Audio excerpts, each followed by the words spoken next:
a sorte de vocês é que a minha mãe, ela não está entre nós. Porque se ela estivesse aqui e vocês tivessem respondido um bom dia tão michuruca, vocês iam ver o que é educação materna. Bom dia, queridos. Aí, muito bem. O Gerson fala as coisas e sai correndo. Esse negócio de que a música presbiteriana, quem disse? Eu nasci na Igreja Batista cantando Brilho Celeste no Cantor Cristão. Como é que fica? Mas para não darmos nenhum pano para manga aqui, nenhuma briga, Henry Zinley, que é o autor, ele era metodista, tá bom? Então, se você é metodista, o seu brilho é igual ao meu. Mas o autor é metodista. Que bom, né? Nós anunciamos ontem que falaremos sobre o reino de Deus. E é importante não só percebermos alguns detalhes do reino de Deus. Eu sei que às vezes é o que nos apetece, né? O pregador falar alguma coisa que seja diferente daquilo que eu já ouvi em toda a minha vida. Eu não tenho muitas preocupações com isso. É claro que eu gosto de saber detalhes que me enriquecem, mas aquilo que nos alimenta, aquilo que faz com que nós, de fato, tenhamos como convicção para as nossas vidas, isso é o mais importante. E falar sobre o reino de Deus é exatamente isso. Eu me lembro que a primeira vez, pelo menos que a minha memória traga, né? Eu ouvi esse termo em 1986, com um pregador presbiteriano. E ele falou sobre o reino de Deus. E eu confesso, eu naquela época eu anotava tudo e depois datilografava. Eu tenho guardado até hoje. E hoje, olhando para aquilo que eu anotei e guardei, me faz sentido. Mas naquela época da minha vida não fez nenhum sentido. E às vezes, na nossa meditação, é exatamente isso que passa, né? Falar reino de Deus. Beleza, eu sou cidadão do reino, um dia eu estarei com Cristo, estarei lá no céu, e está tudo bem, sou cidadão do reino. E isso não faz sentido nenhum para a minha vida, está errado. Então, o que Jesus Cristo faz aqui, a partir do capítulo 5 do Evangelho de Mateus, ao ver uma multidão se reunindo ao seu redor, isso comum. E nos 3 anos de caminhada de Jesus aqui na Terra, foi muito comum. Por quê? Porque quem, vivendo as mazelas daquele momento, você precisava de uma cura para o seu físico, você não tinha. Você não tinha alimento, você não tinha esperança. Então surge um homem com aparência de profeta, efetuando sinais, maravilhas. Eu vou atrás dele. E muitas pessoas foram atrás de Jesus Cristo. E Jesus foi cercado por essa multidão até a última semana antes da sua morte. Porém, aqui o texto do Sermão do Monte, que vai revelar que reino é este, do capítulo 5 ao capítulo 7 de Mateus, que vamos estudar esses 4 dias, ele vai nos trazer exatamente essa ideia. Jesus, cercado por uma multidão, tem a ideia de descrever quem ele é como rei e qual é este reino, que aquelas pessoas agora se disporiam a participar. O texto da palavra de Deus diz o seguinte: ao ver as multidões, Jesus subiu ao monte e sentou-se. Os seus discípulos aproximaram-se dele e ele começou a ensiná-los, dizendo: bem-aventurados os pobres em espírito, pois deles é o reino dos céus. Bem-aventurados os que choram, pois serão consolados. Bem-aventurados os humildes, pois receberão a terra por herança. Bem-aventurados os que têm fome e sede de justiça, pois serão satisfeitos. Bem-aventurados os misericordiosos, pois obterão misericórdia.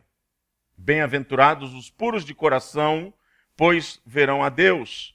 Bem-aventurados os pacificadores, pois serão chamados filhos de Deus. Bem-aventurados os perseguidos por causa da justiça, pois deles é o reino dos céus. Bem-aventurados serão vocês, quando por minha causa os insultarem, os perseguirem e mentindo disserem todo tipo de mal contra vocês. Alegrem-se e regozijem-se, porque grande é a sua recompensa nos céus, pois da mesma forma perseguiram os profetas que viveram antes de vocês. Jesus começa a descrever o seu reino, apontando para aqueles que estavam ouvindo. E a ideia central aqui de Jesus é colocar diante deles não um peso, mas uma responsabilidade. Se vocês querem participar do meu reino, vocês precisam ter um código de conduta, vocês precisam ter um caráter. E aí, queridos, eu gostaria de iniciar a nossa meditação desta manhã falando um pouco sobre caráter. Não sei se você algum dia já foi chamado de mau caráter. Talvez não exista a expressão que fira tanto a nós, seres humanos, como chamar alguém de mau caráter. Porque quando nós chamamos alguém de mau caráter, nós estamos apontando para aquela pessoa e afirmando que o caráter daquela pessoa é torto. Ela não é confiável. Ela é alguém reprovada. Alguém que não merece confiança. E o que Jesus Cristo vai trazer aqui como verdade é exatamente o oposto. O caráter daquele cidadão do reino dos céus, ele é evidenciado e ele é conhecido. E isso, queridos, não é algo que aconteça de fora para dentro, no sentido de que, olha, então eu vou me policiar e vou simplesmente mudar algumas características da minha vida.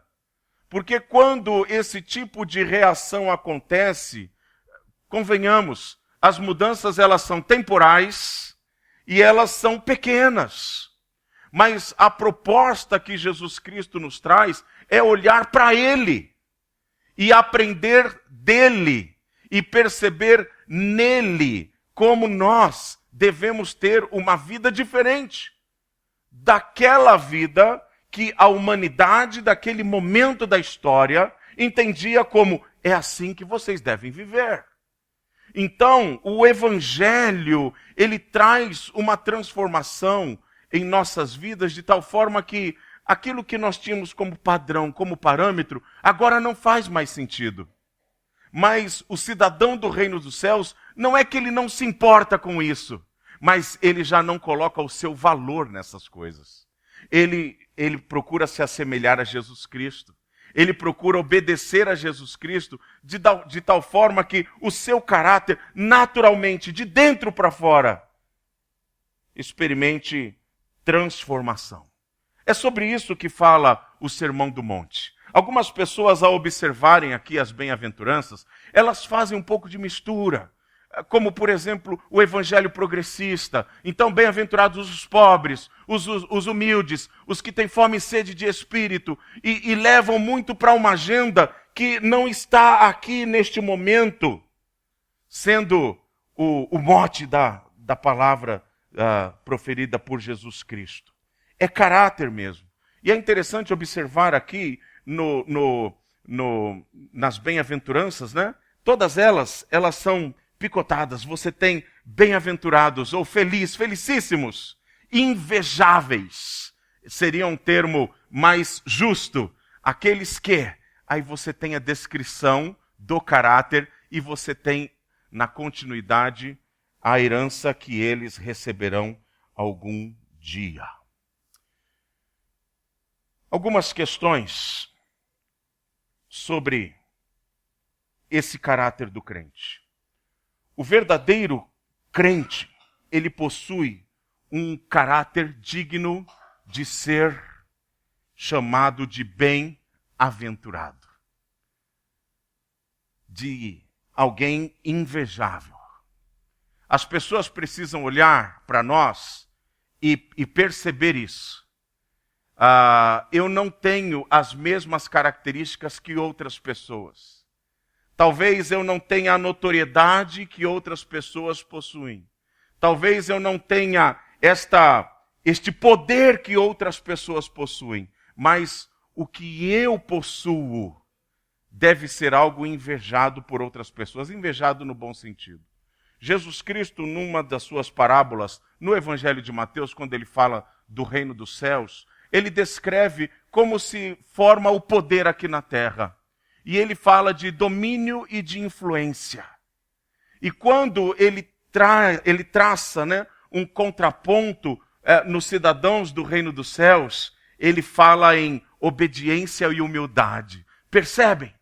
O que as pessoas elas têm com muita facilidade ao observarem um cidadão qualquer é isso. É alguém que exerce domínio, exerce influência. Eu vou invejá-lo.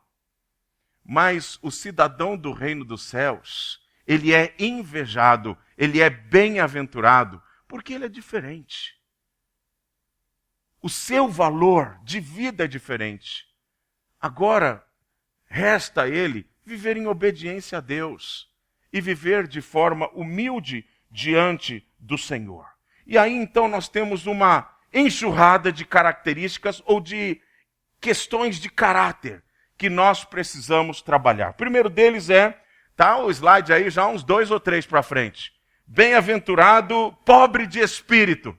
Eles falaram, controla lá na frente. Eu falei, eu não gosto. Eu estou pastoreando uma igreja de São Paulo, né? Então, você usa slide? Nunca. Volta para trás, é o outro. Mas eu fico dando ordem, né? Pobre de espírito. Pode voltar um slide aí. O que Jesus está colocando, queridos, não é a ideia de que o pobre de espírito é aquele cidadão com mazelas. Então é o próximo slide mesmo, é esse aí. Pronto. Bom menino.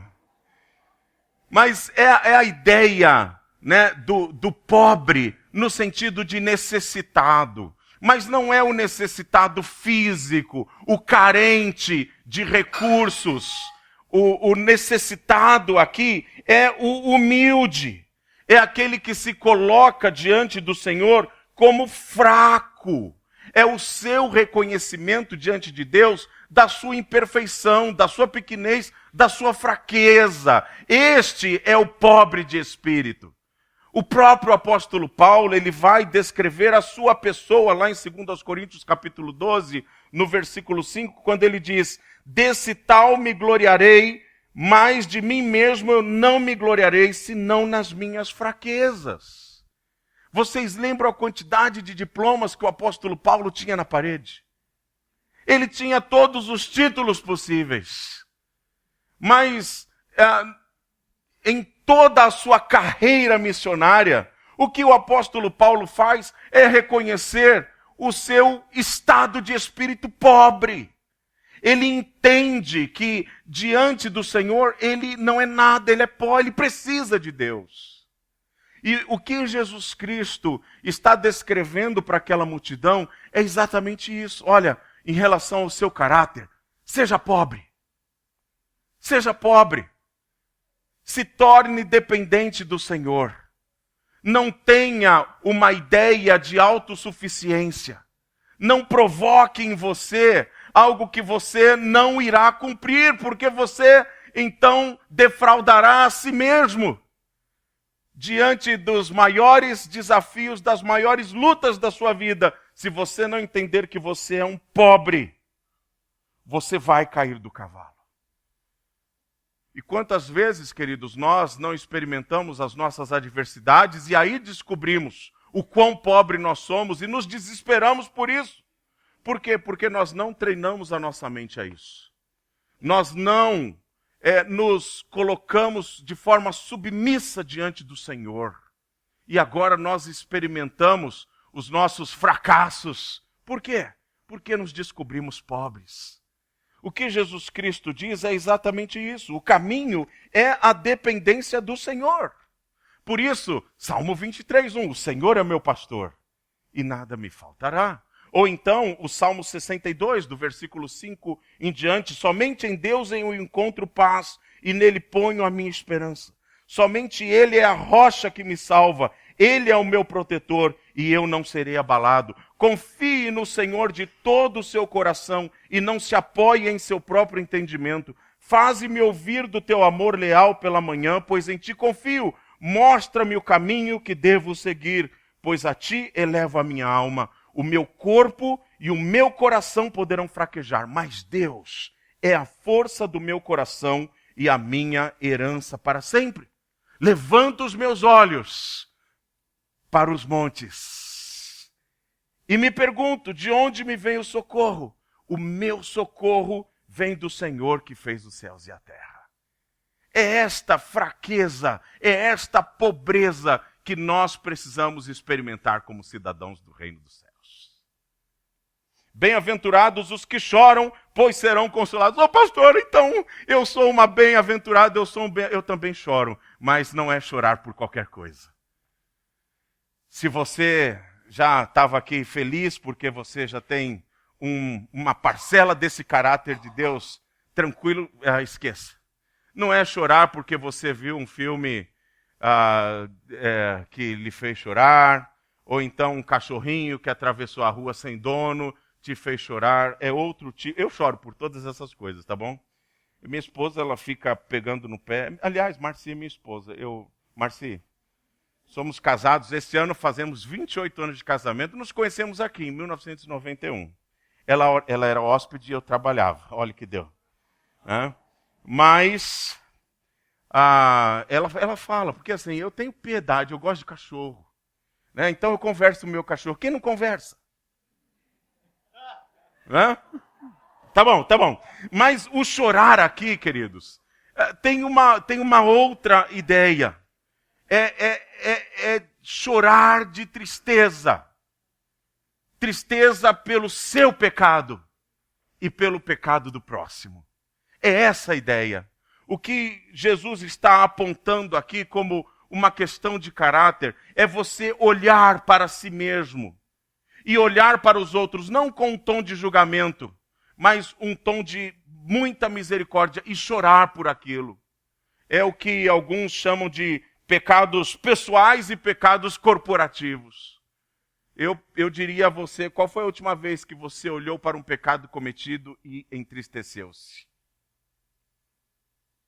Porque na dinâmica da vida do crente, muitas vezes é isso que acontece. Nós vamos nos distanciando do Senhor, porque vamos nos acostumando com a ideia de que somos os seus filhos, somos os cidadãos do seu reino, então está tudo bem, e aí eu cometo os meus deslizes, eu peco, eu não nomeio os meus pecados, eu não sofro por eles, eu não choro por eles.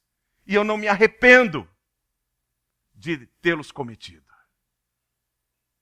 O que Jesus Cristo está colocando é a ideia inversa.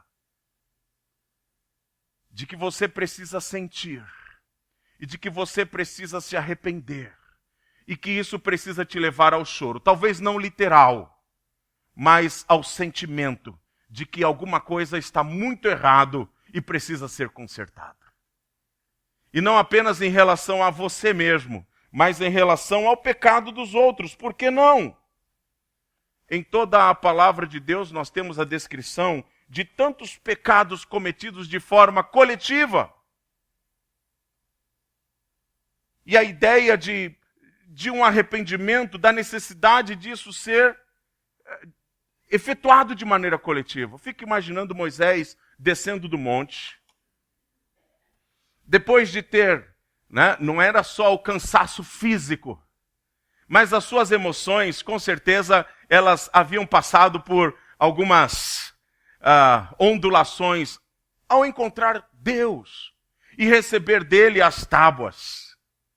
E quando ele desce, e na cabeça de Moisés, imagino eu, aquela ideia de euforia, porque agora eu vou ler para o meu povo o que Deus disse que eles precisam seguir assim como eu. E quando ele chega lá embaixo, eles estão cantando, pulando, totalmente embriagados.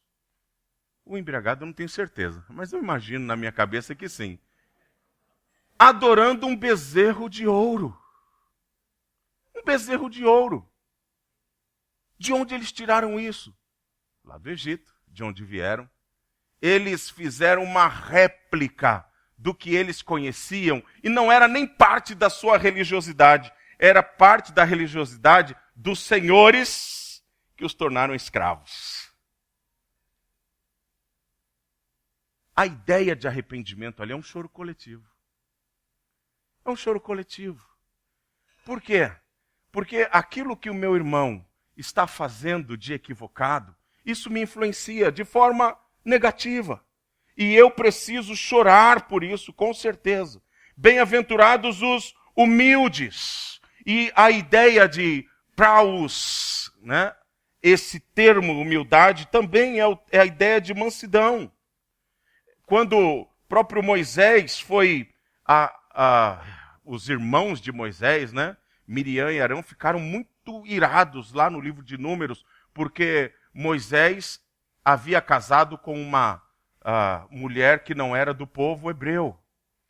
E Moisés ficou tranquilo na dele. E Deus, ele tratou com Miriam e Arão. Falou, ó, vocês não tenham esse sentimento porque eu estou nesse negócio aqui. E eles então voltam para confessar diante de Moisés o seu sentimento e se arrependem. Por quê? Porque fazia parte da vontade de Deus que Moisés tivesse uma esposa que não fosse do povo hebreu. Por mais estranho que isso parecesse naquela época, e talvez até nos pareça hoje. Mas a ideia de humildade é exatamente essa, é se submeter à vontade do Senhor. Se submeter à vontade do Senhor. E convenhamos, queridos, a gente fica olhando para a geração Z e diz assim, essa geração nova, eles não sabem mais viver, eles são desobedientes, eles fazem o que eles querem. E nós? Nós assim, eu sei, eu sou jovem ainda, mas me deram um crachá 50, não entendi isso. Eu tenho 50, faço 53 anos daqui a alguns meses. Mas quem de nós, não importando a geração que pertence, não sofra com esta falta de humildade em se submeter à vontade do Senhor? Eu conheço pessoas de todas as gerações que possuem os mesmos equívocos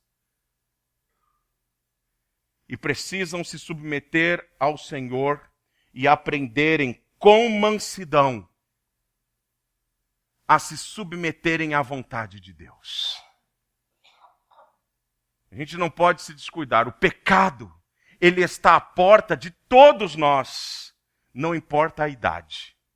Eu já contei aqui, mas eu não sei quando eu contei, nem para quem. Posso repetir. Mas quando pastor lá em Santos, eu fui pastor 23 anos lá em Santos, e eu sempre levava o seu Haroldo para pregar lá na igreja. Gostava daquele velhinho. E ele falava umas coisas que eu não falava, que eu não podia falar.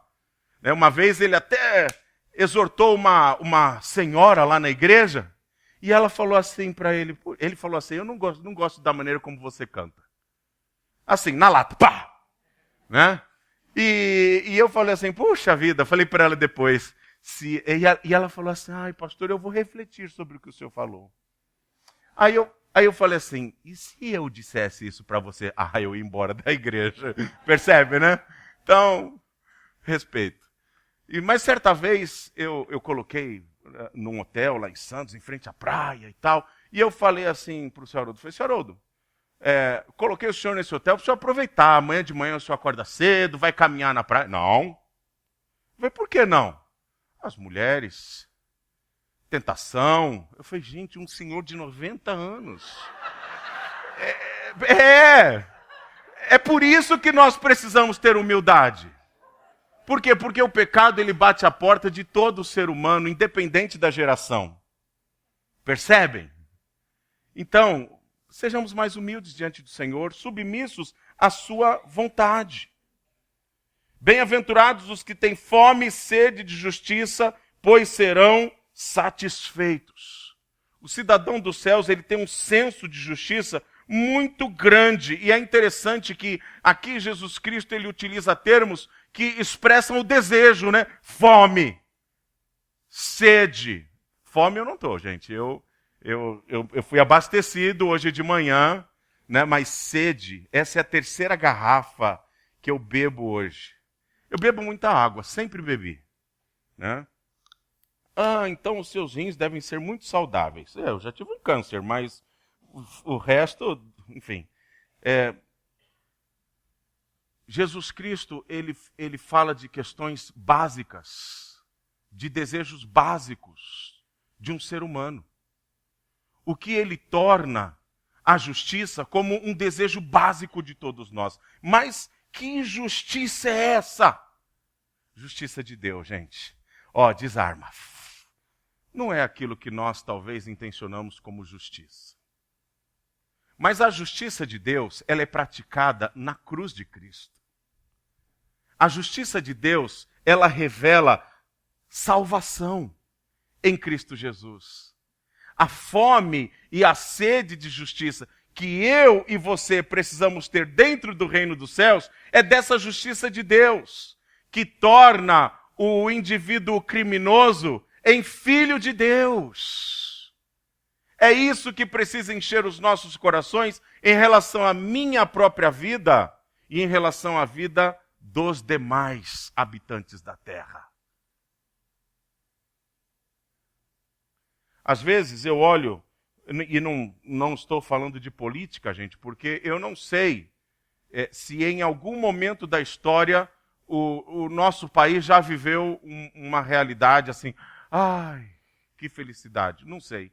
Mas é incrível, se eu começo a olhar os sites de notícias, e se eu começar isso de manhã e for lendo, daqui a pouquinho eu estou triste.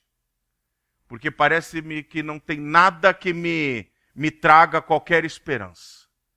Por isso que alguns dizem assim, por isso que eu vou ver receita de bolo, vou ver um filme da Disney, não sei. Eu sei que todas as vezes em que eu vejo notícias, aquilo vai me entristecendo, me jogando para baixo. Qual é a esperança que nós temos? A próxima eleição. A esperança é o Trump invadir o Brasil e acabar com tudo e nós vamos nos tornar americanos. Eu conheço tanto americano. Esses dias um amigo meu que é pastor lá, ele falou assim, olha, eu dei carona para uma pessoa que ela falou assim, feliz é você, que é cidadão americano e cidadão brasileiro, e eu que sou só americana. Queridos, cuidado. Mas, assim, como nós, cidadãos do reino dos céus, nos enchemos como esperança. Olha, a nossa vida não está limitada a esta terra, a este tempo. A própria palavra de Deus diz que, por favor, fiquem tranquilos, mas passou dos 70, você já está na lista de chamada. Então, mais um pouco de tempo e todos nós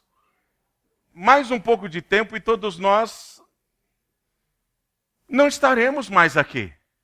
Mas nós somos cidadãos do reino dos céus, do reino de Deus. E aí, queridos, isso faz diferença por quê? Porque a nossa luta, eu sei, eu tenho que lutar pelo meu pão do dia. Eu tenho que lutar, sim, por um país melhor pelos meus filhos. Eu não estou, queridos, nos isentando de sermos cidadãos políticos. Mas a minha maior alegria está em, sendo cidadão dos céus, ter fome e sede de uma justiça que fará todo sentido e que resolverá não apenas o meu problema, mas o problema de todo o que crê de forma eterna. É esta fome e sede de justiça que eu preciso ter. Bem-aventurados os misericordiosos. E aí talvez, queridos, tenha sido a parte do padrão de Deus, do caráter exposto do cidadão do reino de Deus, que mais tenha mexido com aquelas pessoas. Sabe por quê? Porque humildade não estava na agenda, nem da cultura judaica e nem na cultura do Império Romano. E o que Jesus Cristo traz aqui, sejam humildes. Hajam com compaixão, perdão e na continuidade do Sermão do Monte, até em relação aos seus inimigos. Uau! Que transformação! Que mudança proposta por Jesus Cristo. Mas é isso que ele diz que nós devemos ter. Bem-aventurados os puros de coração, ou seja, pessoas que foram transformadas pela graça de Cristo e experimentam um novo modo de viver, uma nova maneira de pensar. Os puros de coração, bem-aventurados os pacificadores. E não apenas aqueles que promovem paz em relação às outras pessoas, mas a paz do pacificador está relacionada à paz com o próprio Deus. Não sei se você tem inimigos. Tem? Eu tenho uma teoria. Não tem fundamento bíblico nenhum, mas eu tenho. Que lá nas moradas celestiais, Deus vai te colocar para morar eternamente num quarto conjugado com alguém que você não se dá bem aqui na terra.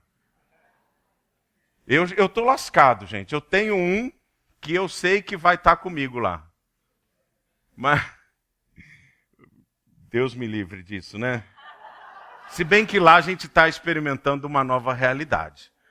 Gente, a maior dificuldade de paz, a maior ausência de paz, ela não se refere aos nossos relacionamentos pessoais. Não se refere. A maior ausência de paz que nós temos ou que alguém pode ter é com o próprio Deus. E o que isso gera? Alguém que não tem paz com o próprio Deus, ele não se tornará cidadão do reino dos céus. E os perseguidos, enfim, eu sei que nós temos muitas notícias, né, de ranking dos países perseguidos. O que Jesus Cristo estava fazendo neste momento com aquelas pessoas que o cercavam era simplesmente dizendo o seguinte: se vocês forem cidadão do reino dos céus, não significa que vocês poderão passar por perseguição. Eu estou afirmando, vocês passarão. E de fato, em pouco tempo após a crucificação de Jesus, os cristãos, eles foram repelidos. Eles foram levados para dispersão, para diáspora, ao redor do mundo inteiro. Por quê? Porque se ficassem em Jerusalém, seriam mortos. Os que foram para Roma foram mortos. A perseguição é algo inerente àquele que tem o caráter de um cidadão do reino dos céus. Mas qual a recompensa do crente portador de caráter de cidadão do reino? Quais são os prêmios? Bom, passando rapidamente, porque o tempo não para. Nós temos aqui que os pobres receberão o reino, acho que é o próximo slide, né? Os dois próximos. O pobre de espírito receberá o reino dos céus. Não sei se você tem ou teve o sonho da casa própria.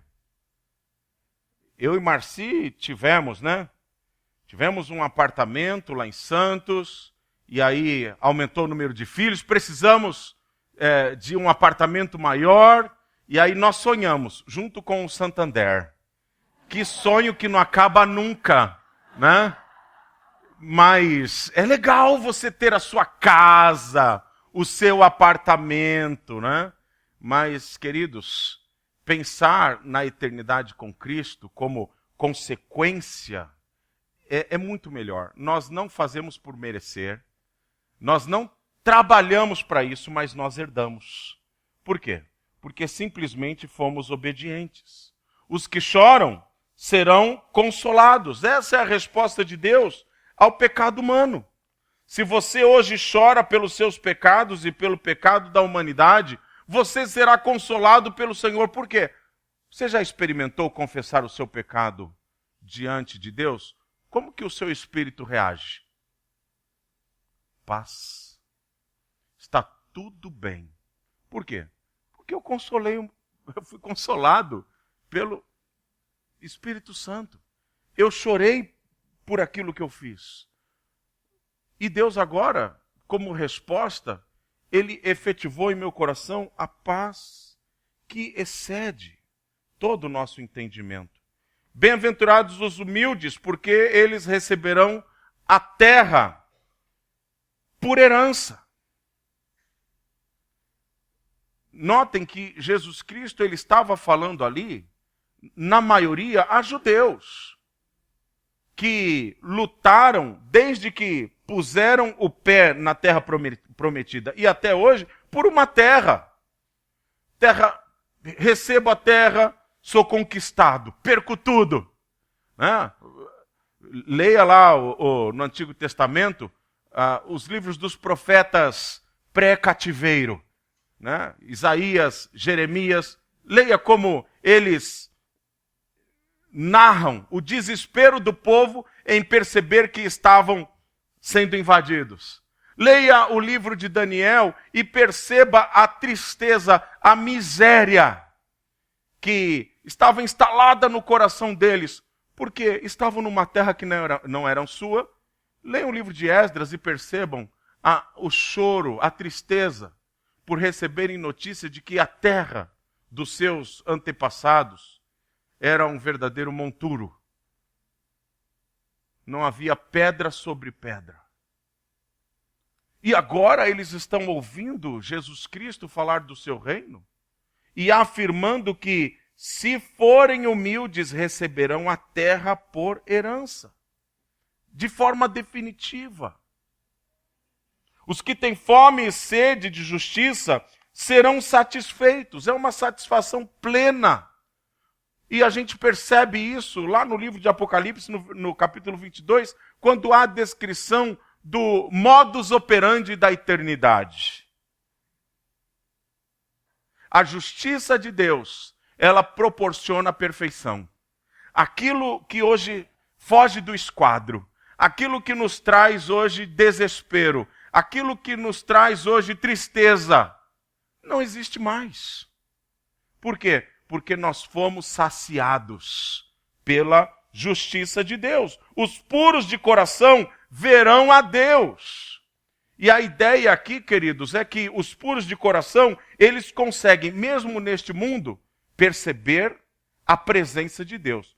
Não vemos Deus fisicamente, não tocamos em Deus, mas Deus está conosco. Quando, no capítulo 1 de Mateus, a descrição da genealogia de Jesus, por 3 vezes aparece a ideia de que Jesus é descendente de Davi, ou seja, um rei de fato. Mas há uma 4ª referência no final da genealogia que também é interessante, que descreve a virgem que concebe o Emanuel, que é o quê? Deus conosco. Então, aqueles que de fato são puros de coração, eles hoje já conseguem perceber esse Deus conosco. Mas Jesus não está mais entre nós. Lembrem-se, no Evangelho de João, do capítulo 14 ao capítulo 16, Jesus preparando os seus discípulos para a sua morte, ele diz: fiquem em paz, eu vos deixarei, mas também deixarei com vocês o outro Consolador, o Paráclitos. Ou seja, Deus, como eu sou Deus, Ele estará com vocês e Ele vos auxiliará sempre. Então, nós hoje conseguimos sim ver a Deus, mas num sentido prático de eternidade, queridos, nós experimentaremos Deus face a face E de forma muito, mas muito diferente. De maneira completa. Bem-aventurados os pacificadores, porque serão chamados filhos de Deus, e os que sofrem perseguição, porque deles é o reino dos céus.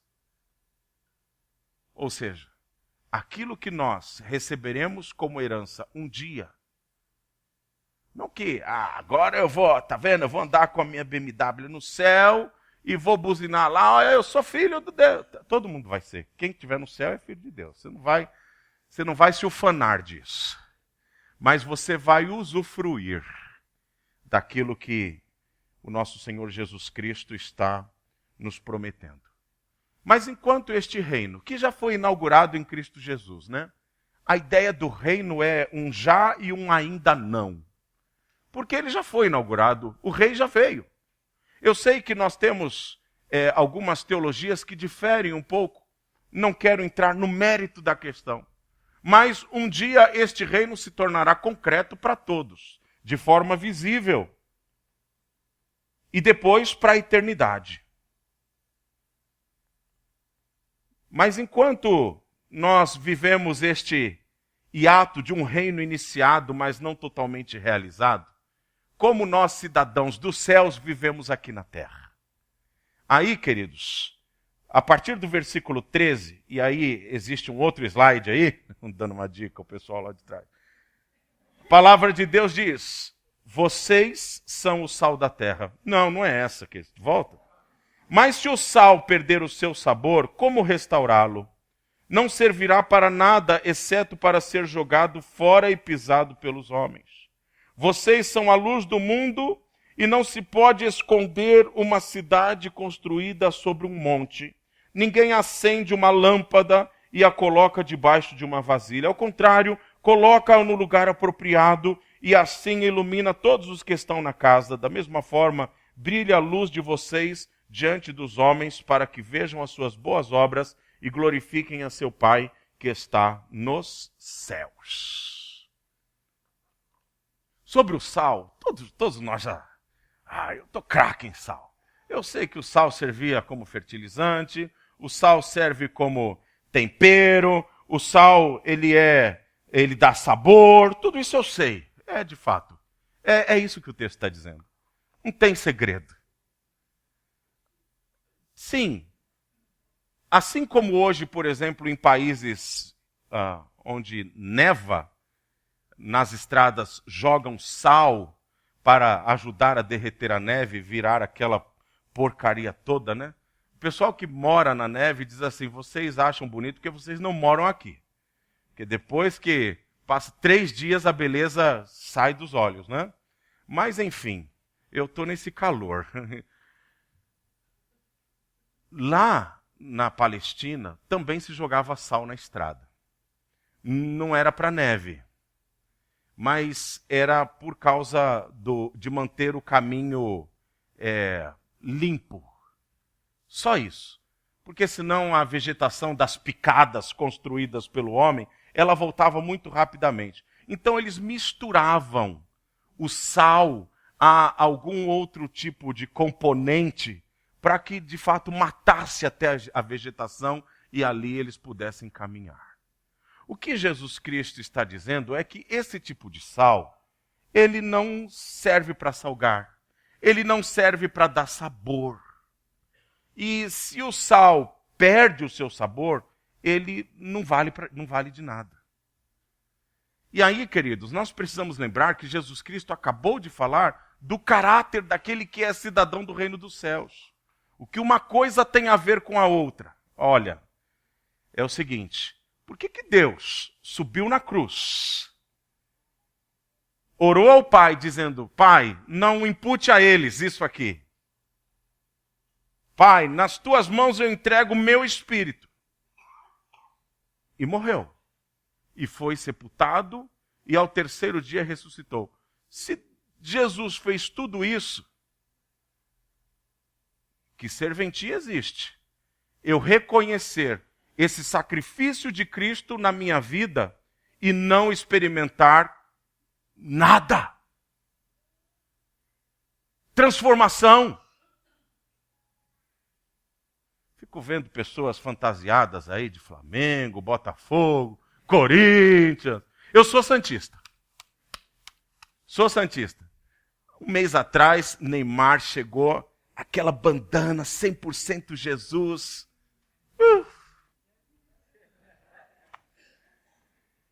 Eu me lembrei da época em que eu ia na Vila Belmiro, ia muito, viu, gente? Ia quase todo jogo. Lembro de uma final do Paulista, acho que foi 2011, né? Santos e Corinthians, 1-0 pro Santos.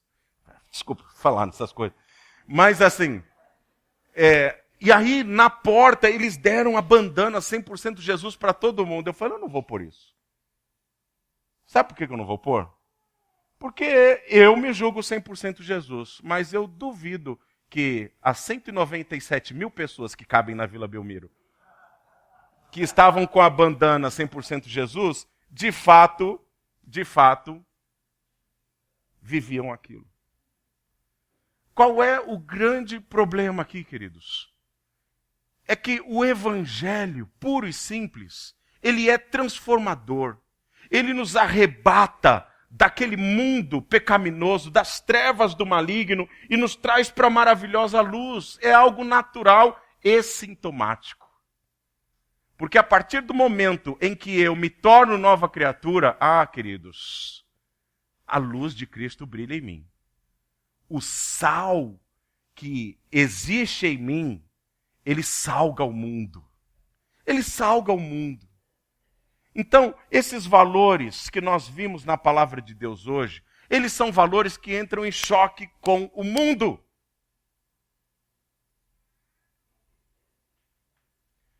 A grande questão, e aí, queridos, eu não estou querendo pôr ninguém para baixo, mas a verdade é que nós estamos vendo mais do mesmo. No sentido de que parece-me que o evangelho não está transformando. Se o evangelho não está transformando, é porque outro evangelho está sendo apresentado. Porque o evangelho que Jesus Cristo descreve, quando fala do seu reino em Mateus, ele diz o seguinte: cada um pegue a sua cruz e siga-me. Isso envolve comprometimento e envolve sacrifício. E ser sal da terra envolve comprometimento e sacrifício. E ser luz do mundo é óbvio. Gente, uma cidade, colocada sobre um monte, ela precisa ser visível. Ela precisa ser visível. Então, o crente que se envolve com a política partidária, ele precisa ser visível em termos de caráter do reino de Deus. O profissional que está lá inserido no seu ambiente, ele precisa ser visível em termos de caráter do reino de Deus. O pastor também. Todos nós precisamos ser visíveis em termos de caráter, não depurado, porque a ideia de depurar é melhorar, né? Mas de caráter transformado. O crente em Cristo Jesus, cidadão dos céus, ele precisa ter esse caráter transformado. Eu termino, e aí sim, a lindeza. Sou eu. A minha mãe, isso é o que importa, ela diz, você não mudou nada. Mas essa é minha foto antiga. Eu fui forjado pelos meus pais, eles me educaram, eles me disciplinaram, eles até me apresentaram o evangelho. E foram os meus exemplos. Exemplos do que fazer e também, às vezes, do que não fazer. Mas eles não me tornaram cidadão dos céus. Eles me apresentaram o caminho, mas o sangue de Cristo me tornou cidadão dos céus. O que eu estou querendo dizer com isso? Você foi tornado cidadão dos céus por um sacrifício de amor de alguém que era perfeito e olhou para essa multidão de imperfeitos e disse o seguinte, eu vou lá salvar. A gente precisa honrar isso. Uma das coisas que a palavra de Deus ela nos ensina, e aí eu termino, é honra teu pai e tua mãe. Alguém não leva a sério isso? Se existe um mandamento lá do Antigo Testamento que nós prezamos, é por honrar pai e mãe. Estou falando alguma mentira, em verdade? Eu ouço isso da boca de pessoas de todas as idades. Mas nós precisamos, queridos, também aprender a honrar o nosso Pai dos céus.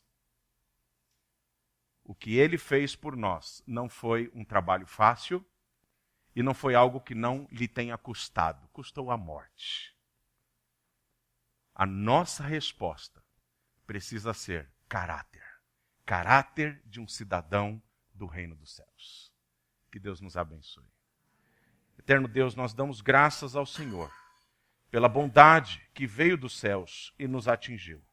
Damos graças ao Senhor, Pai bendito, porque o Senhor nos transformou e não apenas isso, nos deu todos os indicamentos dos céus, todas as dicas que nós precisamos seguir piamente para fazer a tua vontade.